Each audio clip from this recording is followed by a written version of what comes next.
Welcome, in front of me is a Motorola Razr 60 Ultra, and today I will show you how we can insert a SIM card into this phone.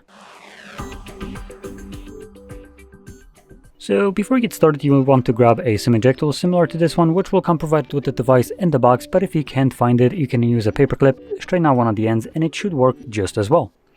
Next, grabbing either one, the tool or the pin, you want to pop out the tray, which is located at the bottom of the phone on the right side, right over here. Push the pin in, and you can see that the tray will pop out enough for you to pull it out. Now on the tray you have space for only a single SIM card, but the device actually supports, I believe, 2 cards. The other one would be an eSIM, so you could use that instead of a physical SIM card as well.